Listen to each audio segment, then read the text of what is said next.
Have you ever been told that kindness is a virtue? That being kind will bring you happiness, success, and fulfillment? Well, I'm here to tell you that kindness can actually ruin your life. Yes, you heard me right. Kindness can be your downfall. Let me explain how. First, when you're too kind, people start to take advantage of you. They see your kindness as a weakness and they'll exploit it for their own gain. They'll ask for favors, borrow money, and expect you to drop everything to help them. And because you're kind, you'll say yes, even when it's inconvenient or detrimental to your own well-being. You'll find yourself stretched thin, exhausted, and resentful, all because you couldn't say no. I've seen it happen time and time again. People who are too kind end up being taken for granted. They're the ones who are always there for others, but when they need help themselves, no one is around. They give and give until they have nothing left to give. And then they're left alone and empty. But it's not just about being taken advantage of. When you're too kind, you also miss out on opportunities to stand up for yourself and assert your own needs. You're so busy putting others first that you forget about your own dreams and goals. You sacrifice your own happiness for the sake of others, and in the end, you're left with nothing but regrets. Second, kindness can make you a pushover. When you're always putting others' needs before your own, you send a message that your own needs don't matter. People will start to expect you to agree with them, to go along with their plans, and to never rock the boat. They'll see you as someone who can be easily manipulated and controlled. And when you do try to assert yourself, people will be shocked and offended. They'll accuse you of being selfish or unkind because they've come to expect you to always put their needs first. They'll guilt trip you into submission, and you'll find yourself right back where you started, a doormat for others to walk all over. I know it's hard to break out of this pattern. It feels good to be liked and appreciated, and it's tempting to keep doing what others expect of you. But in the long run, it's not sustainable. You'll end up feeling resentful, unfulfilled, and even angry. You'll start to question why you're always the one making sacrifices, and you'll wonder what your life would be like if you put yourself first for once. Third, kindness can hold you back from success. In today's cutthroat world, nice guys often finish last. To get ahead, you need to be assertive, competitive, and sometimes even ruthless. You need to be willing to take risks, to make tough decisions, and to put your own interests first. But when you're too kind, you're often hesitant to do these things. You don't want to step on anyone's toes or hurt anyone's feelings. You don't want to be seen as aggressive or selfish. So you hold back, you play it safe, and you miss out on opportunities to advance your career or achieve your goals. I've seen so many talented, hardworking people get passed over for promotions or big breaks because they were too nice. They didn't want to rock the boat or ruffle any feathers, so they stayed quiet and let others take the credit. They didn't want to be seen as cutthroat or competitive, so they didn't go after what they really wanted. But here's the thing, success isn't handed out based on who's the nicest. It's earned through hard work, determination, and a willingness to take risks. If you're always putting others first and sacrificing your own ambitions, you'll never reach your full potential. You'll always be held back by your own kindness. Fourth, and perhaps most importantly, kindness can prevent you from being honest and authentic. When you're too focused on being kind and not hurting anyone's feelings, you start to censor yourself. You hold back your true thoughts and opinions, and you present a watered-down version of yourself to the world. But here's the thing people can sense when you're not being genuine. They can tell when you're holding back or sugarcoating the truth. And over time, they start to lose trust in you. They start to wonder what you really think and feel, and they question whether they can rely on you to be honest with them. Moreover, when you're constantly suppressing your true self in the name of kindness, you start to lose touch with who you really are. You become disconnected from your own thoughts, feelings, and desires. You start to feel like a fraud, like you're living someone else's life instead of your own. And that's no way to live. It's exhausting, unfulfilling, and ultimately unsustainable. You can't be truly happy or successful if you're not being true to yourself. You can't build deep, meaningful relationships if you're not being honest and authentic. So what's the solution? How can you avoid the pitfalls of kindness while still being a good person? The answer is simple balance. You need to find a way to be kind and compassionate while also setting boundaries and taking care of yourself. That means learning to say no when you need to, even if it feels uncomfortable at first. It means speaking up for yourself and asserting your own needs and desires, even if it means ruffling a few feathers. It means being honest and authentic, even if it means having difficult conversations or facing some conflict. It's not easy, I know. It takes practice and courage to break out of the pattern of overkindness, but trust me, it's worth it. When you learn to balance kindness with self-care and authenticity, you'll be amazed at how much better your life becomes. You'll have more energy and enthusiasm for the things that matter to you. You'll build deeper, more meaningful relationships with people who truly value and respect you. You'll achieve more success and fulfillment in your career and personal life. And most importantly, you'll feel more at peace with yourself and the world around you. So don't let kindness ruin your life. Learn to be kind in a way that nurtures and supports your own well-being. Set boundaries, speak your truth, and take care of yourself first. Because at the end of the day, the greatest kindness you can show to the world is to be the best, most authentic version of yourself. And that, my friends, is how kindness can ruin your life if you're not careful. But it doesn't have to be that way. With a little wisdom and a lot of courage, you can learn to be kind in a way that empowers and uplifts you. So go out there and be kind, but remember to be kind to yourself first. Because when you do that, everything else will fall into place. Let me share a personal story with you. When I was younger, I used to be the epitome of kindness. I would go out of my way to help others, even if it meant sacrificing my own time, energy, and resources. I thought that being kind would make me happy and fulfilled, but instead it left me feeling drained and resentful. I remember one particular instance where a friend asked me to help them move. I had my own plans that weekend, but I didn't want to let them down. So I canceled my plans and spent the entire weekend lugging heavy boxes and furniture up and down stairs. By the end of it, I was exhausted and sore, and I felt like I had wasted my precious free time. But that wasn't the worst part. The worst part was that my friend didn't even seem particularly grateful. They thanked me briefly, but then they went on with their life as if nothing had happened. Meanwhile, I was left feeling used and unappreciated. That experience was a wake-up call for me. I realized that I had been so focused on being kind to others that I had neglected to be kind to myself. I had put everyone else's needs before my own, and as a result, I was burning out. From that moment on, I started to make a conscious effort to balance my kindness with self-care. I started saying no to requests that didn't align with my own priorities and values. I started setting boundaries with people who tried to take advantage of my kindness. And I started being more honest and authentic in my interactions with others. It wasn't easy at first. I felt guilty and selfish for putting my own needs first. I worried that people would think I was unkind or uncaring. But as I continued to practice this new way of being, I started to see the benefits. I had more energy and enthusiasm for the things that mattered to me. I felt more confident and self-assured in my interactions with others.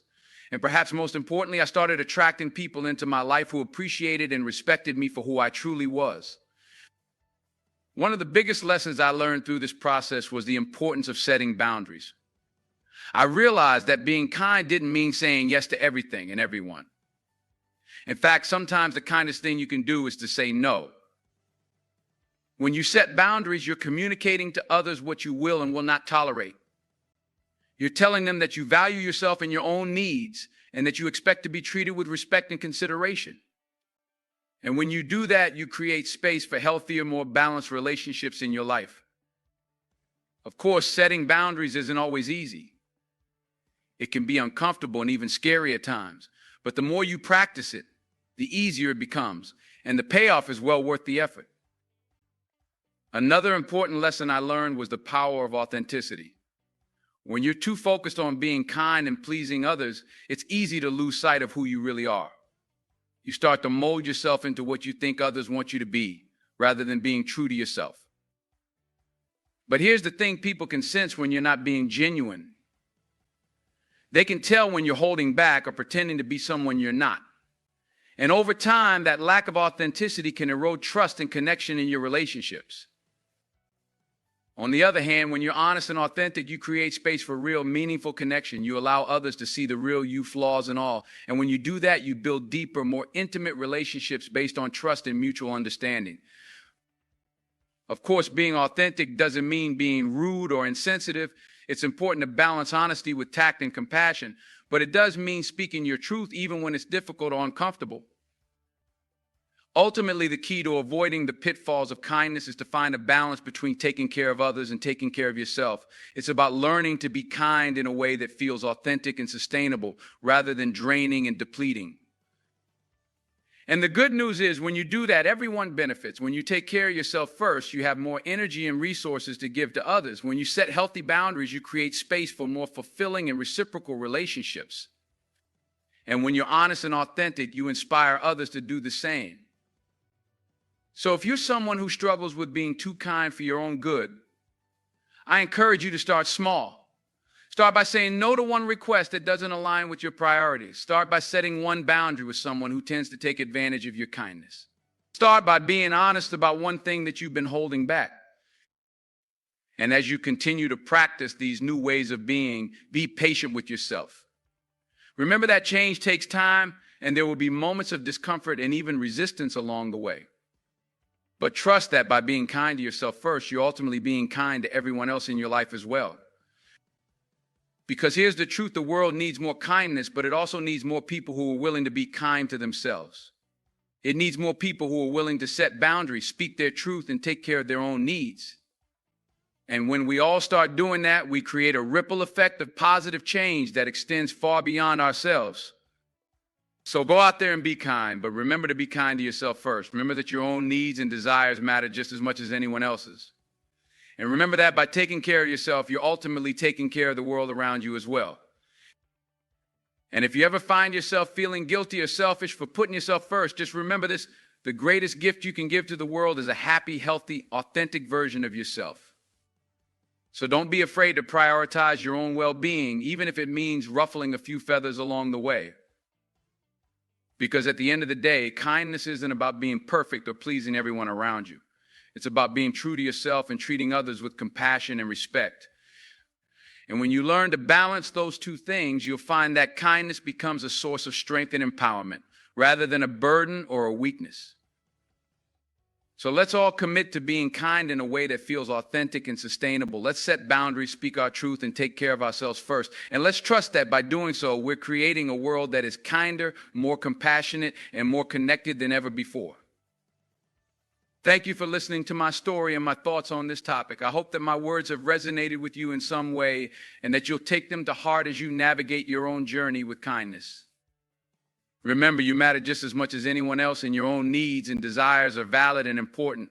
So be kind to yourself and watch as that kindness ripples out into the world around you. Thank you.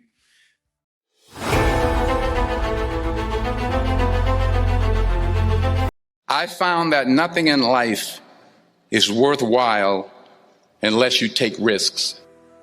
Nothing. Nelson Mandela said, "There is no passion to be found playing small and settling for a life that's less than the one you're capable of living." Now, I'm sure in your experiences in school and applying to college and picking your major and deciding what you want to do with life, I'm sure people have told you to make sure you have something to fall back on. Make sure you got something to fall back on, honey. But I never understood that concept, having something to fall back on. If I'm going to fall, I don't want to fall back on anything except my faith. I want to fall forward. I figure at least this way I'll see what I'm going to hit. Fall forward. This is what I mean. Reggie Jackson struck out 2,600 times in his career, the most in the history of baseball. But you don't hear about the strikeouts. People remember the home runs. Fall forward. Thomas Edison conducted 1,000 failed experiments. Did you know that? I didn't know that. Because the 1,001st was the light bulb. Fall forward. Every failed experiment is one step closer to success. You've got to take risks, and I'm sure you've probably heard that before. You will fail at some point in your life. Accept it. You will lose. You will embarrass yourself. You will suck at something. There's no doubt about it. I'm telling you, embrace it, because it's inevitable. And I should know. In the acting business, you fail all the time. Early on in my career, I auditioned for a part in a Broadway musical. Perfect role for me, I thought, except for the fact that I can't sing. I didn't get the job. But here's the thing. I didn't quit. I didn't fall back. I walked out of there to prepare for the next audition and the next audition and the next audition. I prayed. I prayed. And I prayed. But I continued to fail and fail and fail. But it didn't matter, because you know what? There's an old saying, you hang around the barbershop long enough, sooner or later you're going to get a haircut. So you will catch a break, and I did catch a break. If you don't fail, you're not even trying.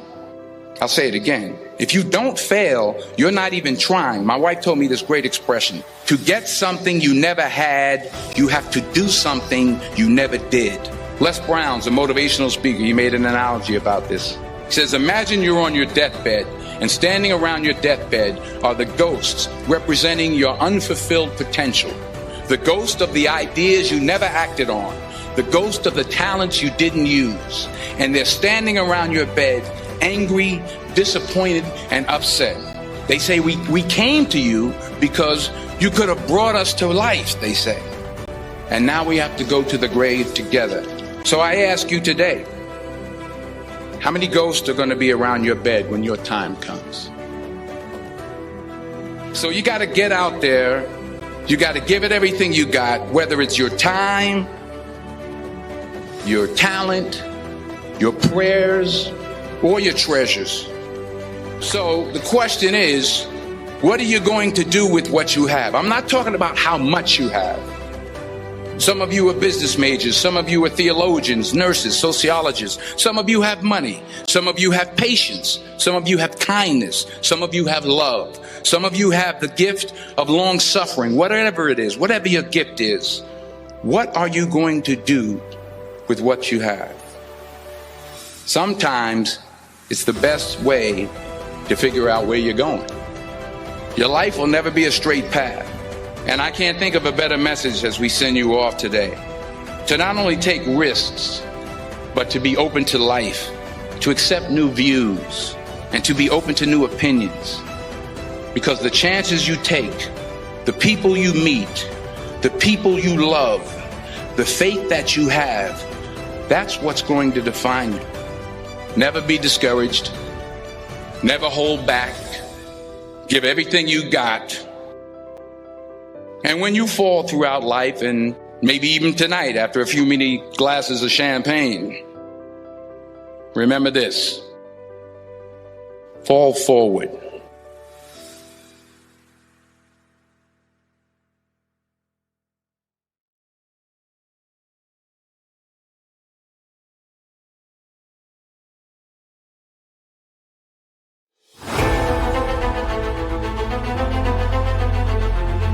Hey there, let's talk about something that's been on my mind lately, emotionally detaching from someone. It's a tough subject, I know, but it's so important to understand how to do this in a healthy way. Because the truth is, sometimes we find ourselves in situations where we need to create some distance between ourselves and another person, whether it's a romantic partner, a friend, or even a family member. Now, I want to be clear, I'm not talking about completely cutting someone out of your life. That's not always necessary or even advisable. What I'm talking about is learning how to set boundaries, how to protect your own emotional well-being, and how to avoid getting too caught up in someone else's drama or negativity. So let's dive in. The first rule of emotionally detaching from someone is to recognize when it's necessary. This can be tricky because our emotions can cloud our judgment. We might feel loyal to someone even when they're treating us poorly. We might feel guilty about pulling away even when it's the healthiest thing for us to do. But here's the thing, you have to trust your gut. If you're feeling drained, anxious, or unhappy after spending time with someone, that's a red flag. If you're constantly making excuses for their behavior or trying to fix their problems, that's another sign that you might need to step back. The second rule is to set clear boundaries. This means communicating your needs and expectations clearly and firmly. It might mean saying no to certain requests or invitations. It might mean limiting the amount of time you spend with someone or the topics you're willing to discuss with them. The key is to be assertive without being aggressive. You don't need to be mean or confrontational, but you do need to be direct. Remember, setting boundaries isn't about punishing the other person, it's about taking care of yourself. The third rule is to focus on your own growth and happiness.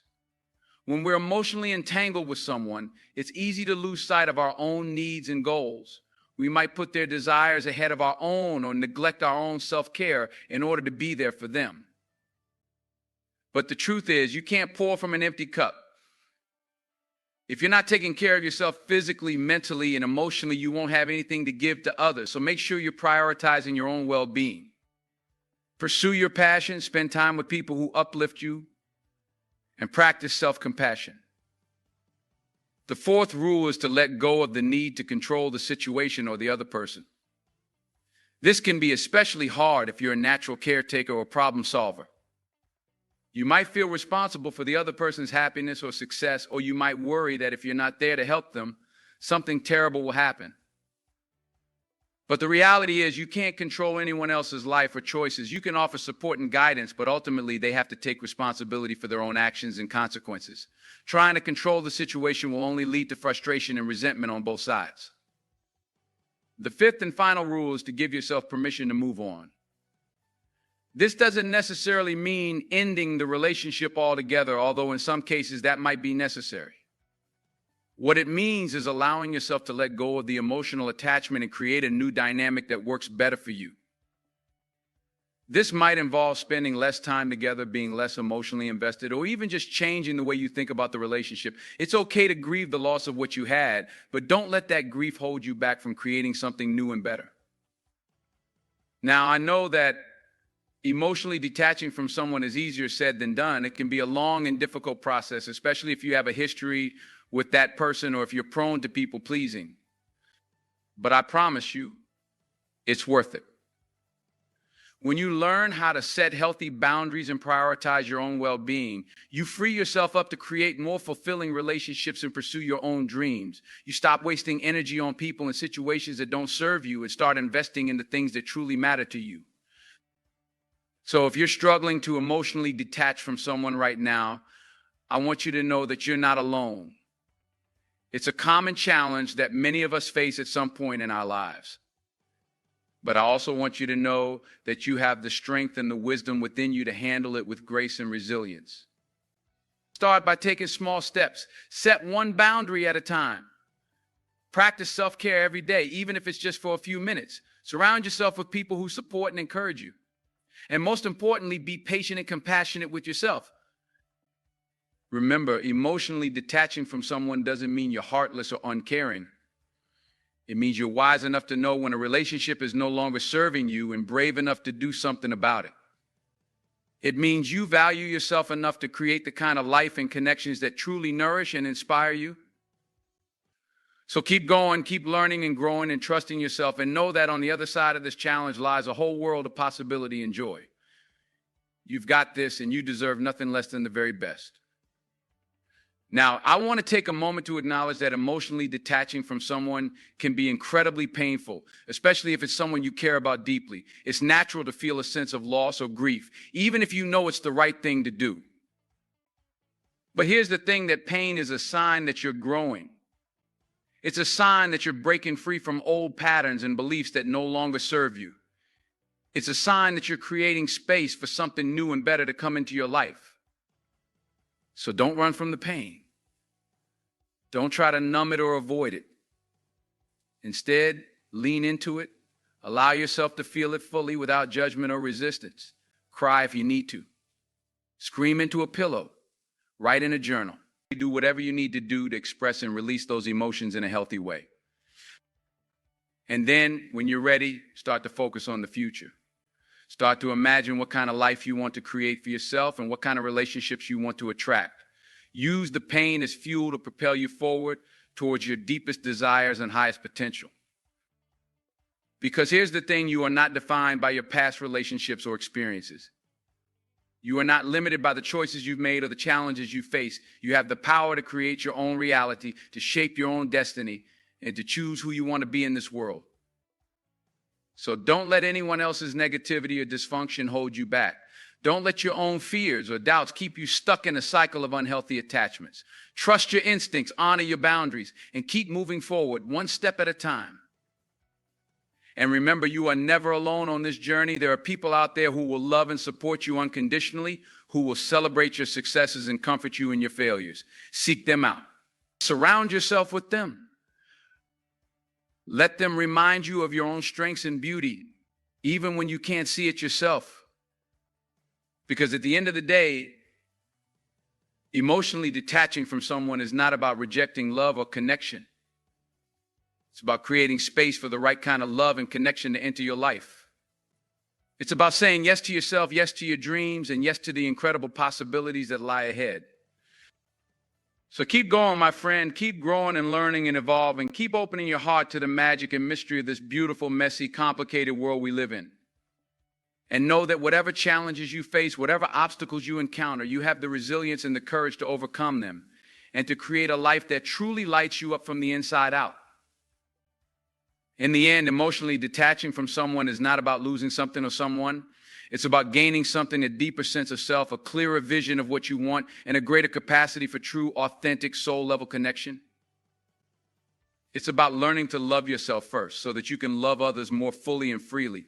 It's about creating boundaries that protect your energy and your peace so that you can show up in the world as your best and brightest self. And it's about trusting the journey, even when it feels hard or scary or uncertain.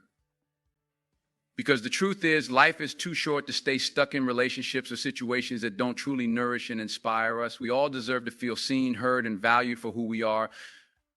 We all deserve to have relationships that uplift us, challenge us, and help us grow into the fullest expression of ourselves. So if you're in the process of emotionally detaching from someone right now, I want you to know that I'm proud of you. I'm proud of you for being brave enough to listen to your own heart, even when it's telling you something difficult or painful. I'm proud of you for being willing to let go of what no longer serves you, even when it feels scary or uncertain. And I'm proud of you for taking a stand for your own happiness and well-being, even when the world around you might not understand or support your choices. Keep going, my friend. Keep trusting yourself. Keep honoring your own needs and desires, and keep moving forward with courage and conviction. Because on the other side of this challenge lies a whole new world, a possibility, a world where you get to create the kind of life and love that truly sets your soul on fire. And remember, no matter what happens, no matter how hard things get, you are never alone. You are surrounded by a universe that loves you, supports you, and wants to see you thrive. You are connected to a power and a presence that is greater than any obstacle or challenge you could ever face. So lean into that power. Trust in that presence, and know that whatever happens, you have the strength, the wisdom, and the resilience to handle it with grace and ease. You've got this, my friend, and I'm cheering you on every step of the way. It's important to remember that healing is not a linear process. There will be days when you feel strong and empowered, and there will be days when you feel sad, angry, or confused. There will be moments when you question your decision, and moments when you feel more certain than ever that you're doing the right thing. And that's okay. That's all part of the process. The key is to keep moving forward, even when it feels hard or uncomfortable. To keep showing up for yourself, even when you don't feel like it. And to keep believing in your own worth and value, even when others might try to convince you otherwise. One of the most important things you can do as you navigate this process is to surround yourself with a strong support system. This might include friends, family members, or even a therapist or counselor who can offer guidance and perspective. It's okay to lean on others for help and support when you need it. In fact, it's a sign of strength and courage to do so. But it's also important to remember that your healing is ultimately up to you.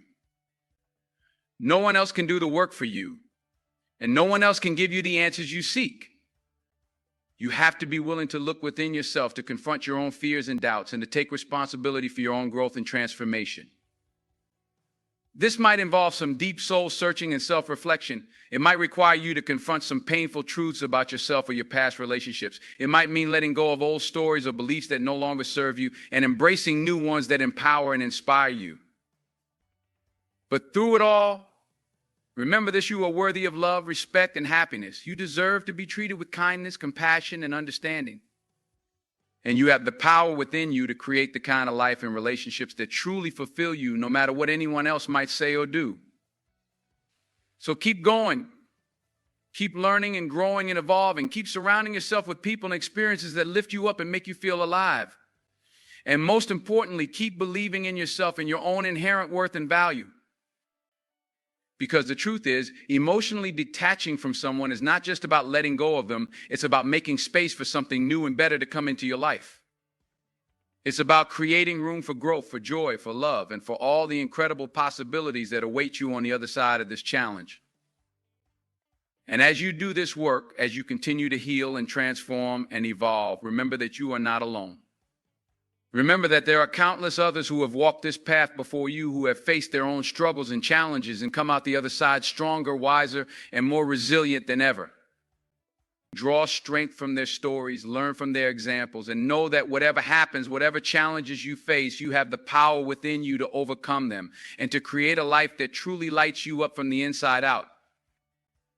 So keep going, my friend. Keep shining your light, keep spreading your love, and keep believing in the incredible power and potential that lies within you.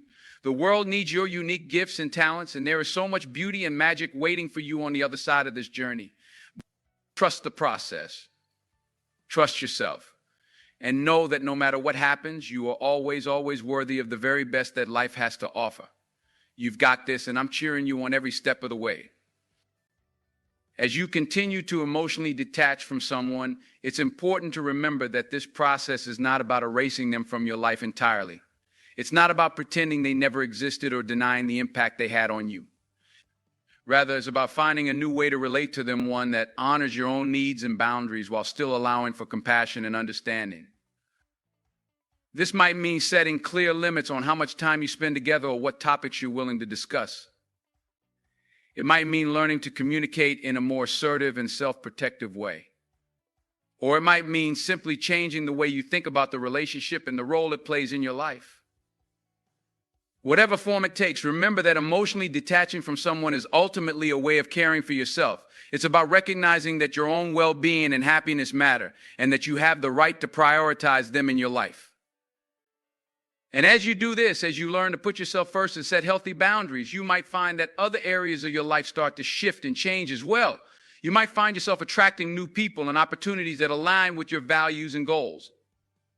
You might discover new passions or interests that light you up from the inside out. And you might start to see yourself in a whole new light as someone who is strong, capable, and deserving of all the love and joy that life has to offer. So keep going, keep exploring and experimenting and taking risks. Keep pushing yourself out of your comfort zone and embracing new challenges and adventures. And above all, keep believing in yourself and your own inherent worth and value. Because the truth is, emotionally detaching from someone is not the end of the story, it's just the beginning of a whole new chapter. A chapter where you get to be the hero of your own journey, the creator of your own destiny, and the architect of your own happiness. And as you step into this new chapter, remember that you are not defined by your past relationships or experiences. You are not limited by the opinions or expectations of others. You are a unique and precious soul with your own special gifts and talents to offer the world. So let your light shine. Let your voice be heard. And let your heart lead the way even when the path ahead feels uncertain or unclear. Trust that the universe has your back and that everything is unfolding exactly as it should. And above all, remember this: you are loved, you are valued, and you are worthy of all the incredible blessings that life has in store for you. So keep going, my friend. Keep growing and learning and evolving. And know that no matter what happens, you have the strength, the courage, and the resilience to handle it with grace and ease. You've got this, and I'm cheering you on every step of the way.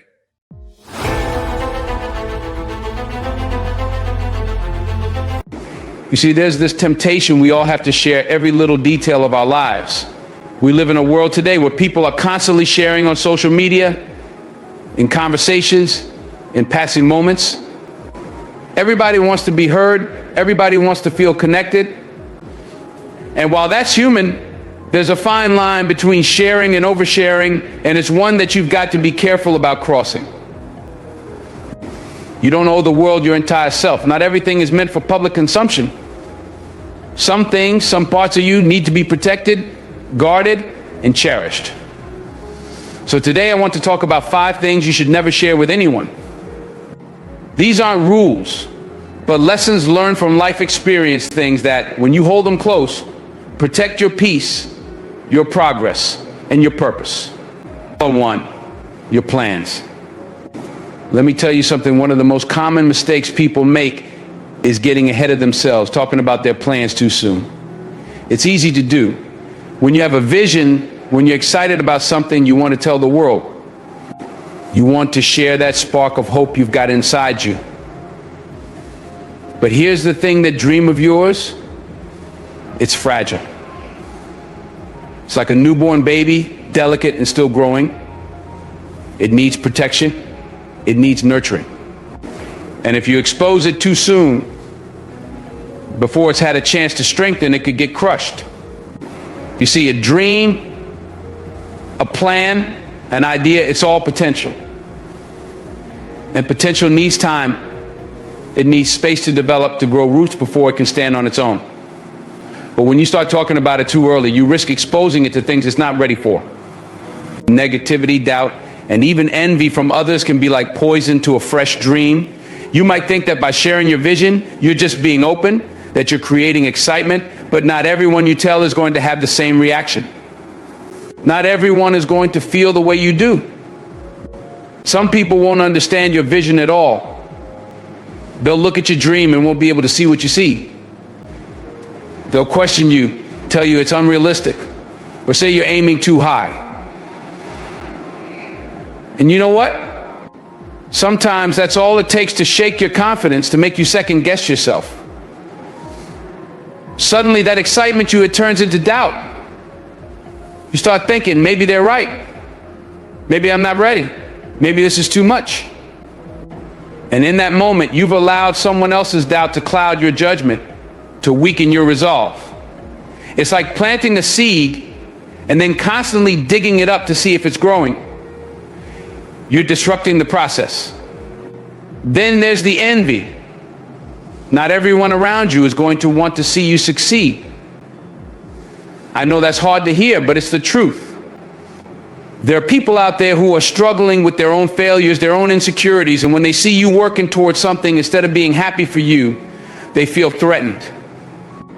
They might smile to your face, but deep down they don't want to see you win because it reminds them of where they're not. So they throw shade, subtly discourage you, or even sabotage you in ways you don't see coming. You think you're just sharing your excitement, but in reality you're giving them the keys to derail your plans before they've even taken off. Now, don't get me wrong, there's a time and place to share your plans. You're not meant to walk this path alone. There will come a point when you'll need support, advice, maybe even collaboration. But the mistake people make is thinking they need to share too soon. Until your dream is solid, until it's strong enough to stand on its own 2 feet, it's best to keep it to yourself. You need to build it up in private. You need to work on it quietly, without the weight of other people's opinions, without the pressure of proving something to anyone but yourself.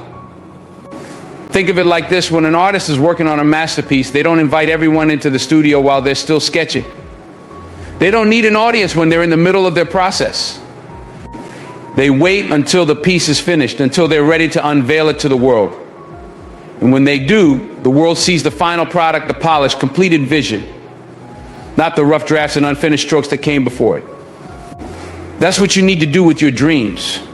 Work in the shadows and the quiet, where no one can interfere with your process. And then when you're ready, let your success speak for itself. There's power in silence. There's power in holding your cards close to your chest, in working diligently behind the scenes. Because here's the truth: when you're working in silence, you're working without distractions. You're focused. You're not performing for anyone. You're not worried about what anyone thinks or how they're going to react. You're simply building, creating, moving closer to your goal. And when you finally reveal what you've been working on, it's not a dream anymore, it's a reality. It's something that's ready to stand on its own without needing validation from anyone else. Success doesn't need an announcement. Success makes its own noise. The moment you achieve what you've been working toward, people will notice. They'll see the results, and the results will speak louder than any words ever could. But if you spend all your time talking about what you're going to do instead of actually doing it, you run the risk of being all talk and no action. You run the risk of letting your energy get wasted on impressing people with words instead of with results. It's like running a race. You don't start bragging at the starting line about how fast you're going to finish. You don't start celebrating before you've crossed the finish line. No. You keep your head down, you focus on the path ahead, and you run your race. You run with everything you've got. And when you cross that finish line, then you celebrate. Because you've earned it. You've completed the journey. But you don't get ahead of yourself. You don't let distractions pull you away from what matters: the work, the process, the grind. So keep your plans close. Share them with only those you trust completely. Those who genuinely want to see you succeed and will support you along the way. But even then, be cautious. Know that your dream is your responsibility, and it's up to you to protect it. Not everyone is going to see what you see, and that's okay. Not everyone needs to. Your dream is yours. It's your vision, your mission, and your life's work. Work in silence. Nurture your plans in private. Let them grow strong before you expose them to the world. Because when your dream is fully realized, when it's ready, it won't need an introduction. The world will see the results, and your actions will speak for themselves. So guard your plans. Protect them like your life depends on it, because in many ways it does. 2, your personal struggles. Everybody's got struggles. Life is hard, and that's a truth we can't avoid. We all face moments when it feels like everything is coming down on us at once. The days when we can't seem to catch a break, when the pressure builds and weighs on our spirit, pushing us to the point where we feel like we can't keep going. It's a reality for every person walking this earth. But here's the thing: just because you're going through something doesn't mean you have to put it all on display for the world to see. There's a quiet strength in handling your struggles with privacy. Now, I'm not telling you to hold everything inside and try to be some kind of superhero. Everyone needs help, and we all need people who have our back when times get rough. But your personal struggles, the things that truly challenge you at your core, don't need to be public information. Not every battle you fight needs to be shared with everyone. You've got to learn to discern who deserves to know what's really going on with you. Because when you open up to the wrong people, you risk putting yourself in a vulnerable position, one where people might judge you, criticize you, or worse, use your weaknesses against you. You see, people love to talk. And when you share your struggles with someone who doesn't really understand you, or someone who doesn't genuinely care about your well-being, it opens the door for them to twist your story. They take bits and pieces of what you've shared and turn them into something that suits their own narrative. Before you know it, your personal battle becomes the latest topic of conversation for folks who don't have your best interests at heart.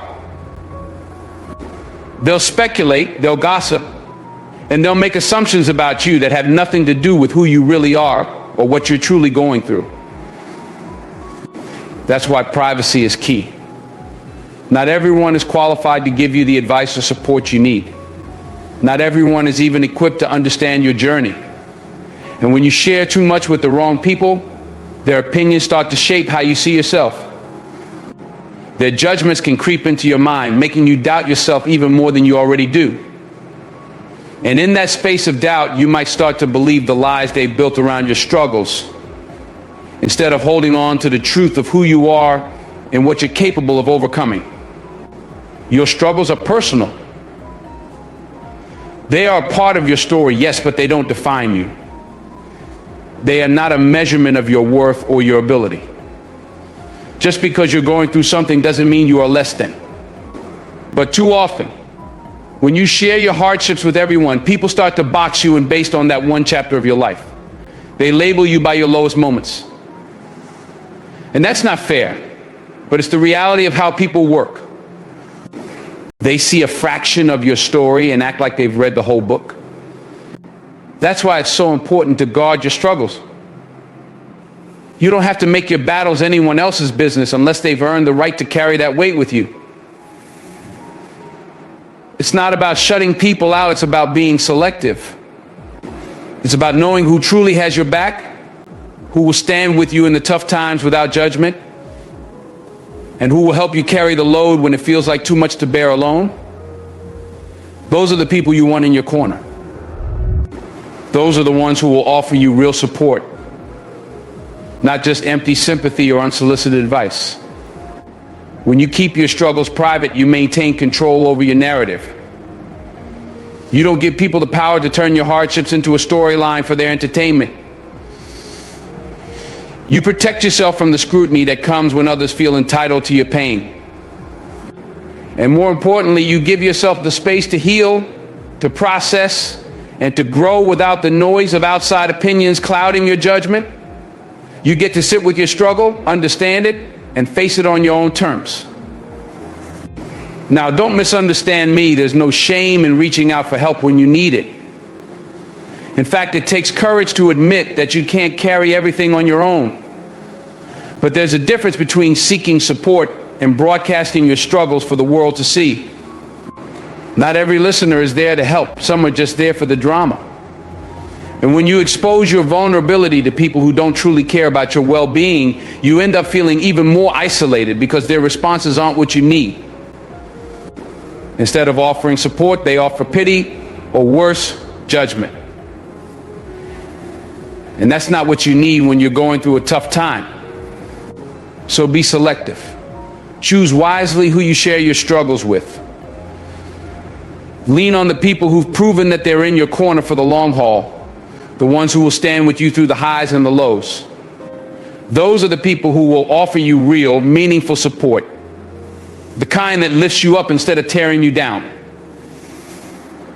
They won't judge you for your struggles, and they won't use them as ammunition against you. They'll help you carry the weight. And they'll remind you of your strength when you've forgotten it yourself. At the end of the day, your struggles are your own. They are a part of your journey, but they are not the whole story. And they certainly don't need to be shared with the world at large. Instead of giving everyone a front row seat to your battles, take a step back. Protect your peace. Protect your mental and emotional space. Share your burdens with those who have earned the right to walk alongside you, but don't feel obligated to let everyone in. Because not everyone deserves that access to your life. Remember, privacy is power. There's strength in knowing when to speak and when to stay silent. There's wisdom in understanding that not every part of your life needs to be open for public consumption. Your struggles are part of what makes you who you are, but they are not the definition of who you are. And as you navigate those tough times, keep your circle tight and protect the parts of your journey that are still unfolding. The world doesn't need to know your every battle. They don't need to see every tear or hear every hardship. What the world will see in time is your resilience. They'll see the strength you've built in the quiet moments, the strength you've cultivated when no one was watching. And when you emerge on the other side of your struggle, stronger and more determined than ever, that's when you can share the lessons you've learned, not the pain you endured. Because the story of your survival is yours to tell. And it's a story that doesn't need to be written in the middle of your battle, but after you've come through the other side. 3, your finances. Money is a tricky subject. People love to talk about it, flash it around, or ask questions about what you've got going on financially. But here's the truth: your financial situation is nobody's business but yours. Whether you're living paycheck to paycheck or you've got more than enough, the details of your finances are personal, and they should stay that way. The moment you start sharing too much, you open yourself up to a world of unnecessary complications. We all know people who like to show off their wealth. They want everybody to see what they've got: the fancy car, the big house, the expensive vacations. They want the world to know they're doing well. But let me tell you, there's a danger in that. The more you put your financial success on display, the more attention you attract. And not all of that attention is going to be good. Some people will see your success and congratulate you, but others, they'll see an opportunity. Not everyone around you has good intentions, and if you're not careful, they'll find a way to get a piece of what you've worked so hard to earn. There's always somebody looking to take advantage. The more you broadcast what you have, the more you become a target for people who are envious or opportunistic. They might come to you asking for favors, pretending to be your friend, but deep down, they're only interested in what they can get from you. And before you know it, if you're not careful, you'll be drained emotionally, mentally, and financially. It's a slow process, one that can sneak up on you if you're not paying attention. And let's flip the script for a second. What happens when you're struggling financially and you start telling people about it? That's just as dangerous, if not more. When you let the wrong people in on your financial difficulties, you open the door to all kinds of judgment, pity, and manipulation. People love to talk and they're quick to gossip. Once you share your financial struggles, you give them ammunition to spread rumors or cast judgment on you. Suddenly, your private struggles become public knowledge, and you're not in control of the narrative anymore. Some folks will even pretend to offer help, but their help comes with strings attached. They might lend you money, but now they've got something to hold over your head. They'll act like they're doing you a favor, but they'll expect something in return. It might not be immediate, but trust me, they'll collect eventually. And once they've got that hold on you, it's hard to break free. The thing about money is that it's a tool. It's a resource that you use to live your life, but it's not something that needs to define you or your relationships with others. When you start sharing too much about your finances, you risk letting it take over how people see you, how they treat you, and even how they approach you. Whether you have a lot or a little, your financial situation shouldn't be the reason people are drawn to you or pushed away from you. That's why it's so important to keep your finances private. It's not about being secretive, it's about being smart. You don't need to broadcast every financial win or struggle to the world. You don't need to explain yourself or let anyone in on your financial details unless it's absolutely necessary. The only people who should know the ins and outs of your finances are those you trust completely, people who have your best interests at heart, people who will give you sound advice and won't use your financial situation to manipulate or take advantage of you. And when it comes to money, trust is key. Whether you're discussing investments, debts, savings, or spending, the people you talk to about your finances should be people you know will keep that information confidential. These are the people who won't gossip behind your back, who won't judge you based on your bank account, and who won't try to get something out of you just because you're in a certain financial situation. In today's world, we're surrounded by social media and constant pressure to share everything about our lives. But when it comes to your finances, you need to resist that urge. You don't owe anyone explanation for how you're living, what you're spending, or how much you're earning. And the less you share, the more control you keep over your life. Because here's the thing, once you let someone into that part of your life, you're giving them power to judge, power to manipulate, and power to spread your business where it doesn't belong. So whether you're financially comfortable or you're working through some struggles, keep that information close. Guard it. Not everyone needs to know what's going on with your money. The only time you should be discussing your finances is when it's with someone you trust completely, someone who's in your corner for the right reasons. Don't fall into the trap of oversharing or trying to keep up with others just because it seems like everyone else is putting their financial life on display. In the end, your finances are just one part of your life. They don't define you. They don't determine your worth. And they certainly don't need to be the reason people are drawn to or distanced from you. Keep that part of your life private, and you'll find that you have more peace, more control, and fewer people trying to take advantage of you. Your money, your business, keep it that way. 4, your good deeds. There's something truly special about doing good in the world, helping others, giving back, and making a difference in someone else's life. When you reach out to lift someone up, when you offer kindness without expecting anything in return, you're making the world just a little bit better. But here's where people often get it wrong. Your good deeds don't need to be shouted from the rooftops. In fact, the most meaningful acts of kindness are often done in silence, without fanfare, without a spotlight. The moment you start talking about every good thing you do, the purpose behind it shifts.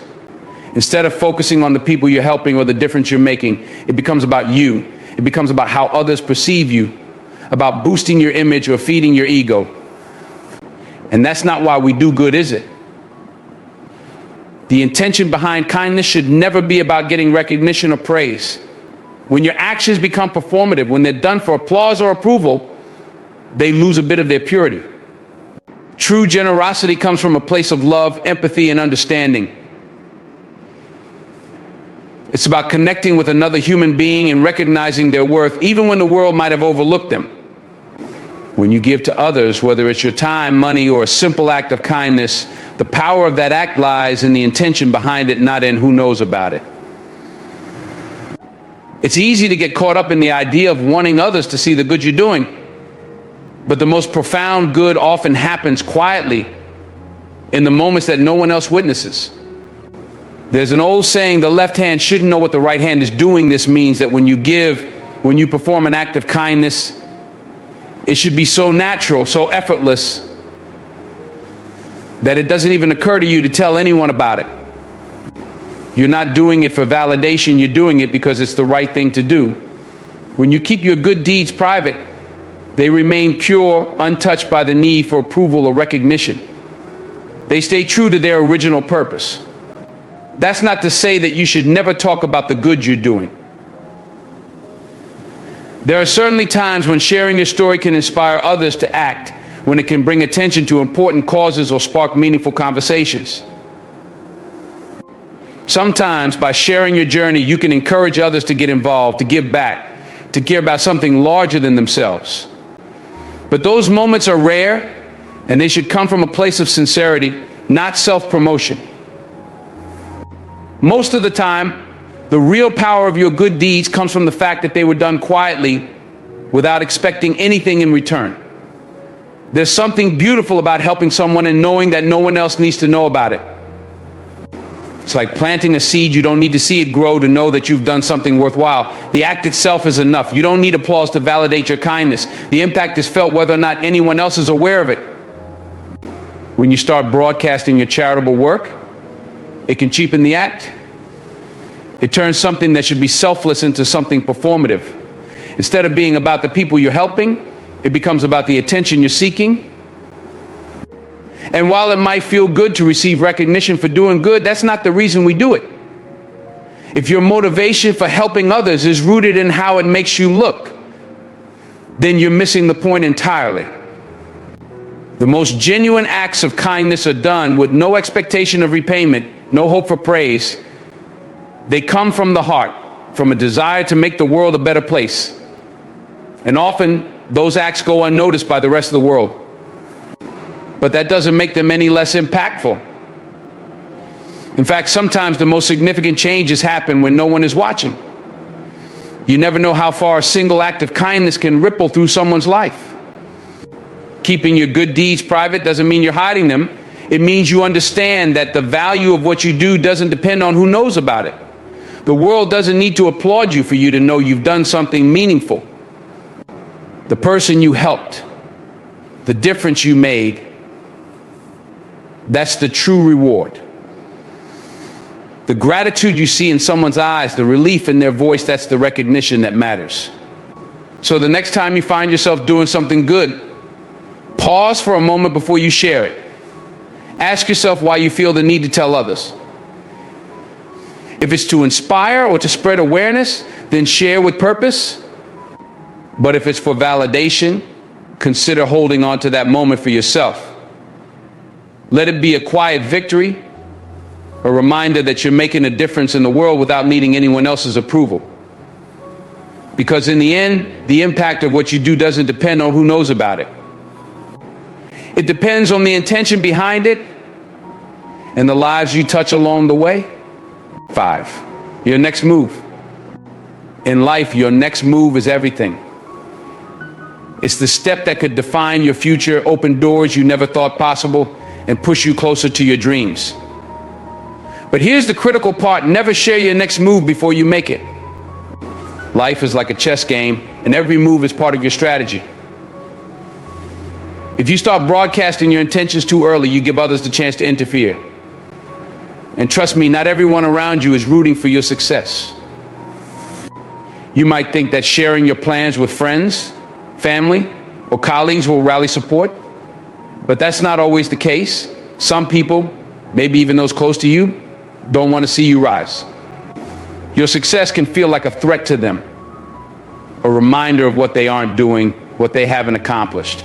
And that's when jealousy starts to creep in. They might not outright sabotage you, but they can plant seeds of doubt, give you advice that leads you off course, or talk you out of taking risks that are necessary for your growth.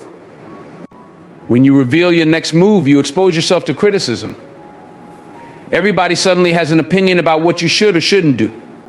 And while some feedback might be well-intentioned, other comments can be laced with negativity, discouragement, or even envy. People might tell you your plan won't work, that it's too risky, or that you should play it safe. They'll project their fears onto you. And if you're not careful, you'll start second-guessing yourself. That hesitation, that doubt, can be enough to derail your entire plan. By keeping your next move private, you maintain control. You decide when and how things unfold. You don't have to answer to anyone or explain yourself before you're ready. You move in silence. And when the time is right, you let the results speak for themselves. It's a powerful way to stay ahead of the game, because while others are busy speculating or trying to figure out what you're up to, you're already executing, already advancing. Think about it this way: if you were playing a game of chess, would you tell your opponent your strategy before making a move? Of course not. You'd keep your plan close to your chest, making moves based on what's best for you, not worrying about how others will react. Life is no different. You don't owe anyone a preview of your next step. Sometimes the best way to protect your dreams is by keeping them private until they've fully developed. There's also a level of freedom that comes with keeping your moves to yourself. When you're not weighed down by other people's opinions, you're able to act confidently, trusting your own instincts and judgment. You're not seeking validation or approval, because you know that the only person who truly understands the importance of your next move is you. That freedom allows you to take risks that others might not understand, to step out of your comfort zone without needing to explain why. Now, I'm not suggesting that you should live in isolation or shut people out completely. Life is about connection, and there's value in sharing with the people who matter. But it's about discernment. It's about knowing who to trust, when to share, and when to keep things close. Not everyone deserves to know your plans, and not every idea needs to be aired before it's had time to mature. Some things need to be nurtured in private before they're revealed to the world.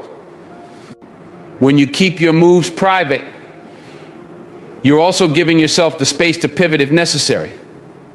Plans change, life throws curveballs, and sometimes the path you thought you were on shifts. If you've shared your every intention with others, there's a pressure to stick to what you said, even if it's no longer the right course. But when you've kept things to yourself, you have the flexibility to adjust, to change directions without having to explain or justify it to anyone. So as you navigate through life, remember that your next move is yours and yours alone. You don't owe anyone an explanation or a roadmap of where you're headed. Focus on making the best decisions for yourself, and trust that the results will speak louder than any words ever could. Move in silence. And when it's time, let your actions show the world exactly what you're capable of. That's the real power of being able to navigate your journey without letting others influence or derail your path. At the end of the day, it's not about keeping secrets or shutting people out. It's about protecting what's most precious to you: your dreams, your goals, your vision for the future. There's a time for sharing, but there's also a time for holding things close, for letting your next move be something only you know. That's where your strength lies, in your ability to move strategically, to stay focused and to keep pushing forward without allowing others to interfere. When you do reveal your move, let it be after it's already in motion, when you've built something solid that no one can tear down. Then, and only then, will the world see what you've been working on. And by that point, it will be too late for anyone to stop you. So as you move forward in life, remember these 5 things: your plans, your struggles, your finances, your good deeds, and your next move. Guard them. Not because you're hiding them, but because they're yours, and they deserve to be nurtured, respected, and kept safe. And when the time is right, when you built what you set out to build, when you've overcome what you've been facing, when you've succeeded in the ways you've dreamed of, let your actions speak for you. Because at the end of the day, it's not about what you share, it's about what you do. Thank you.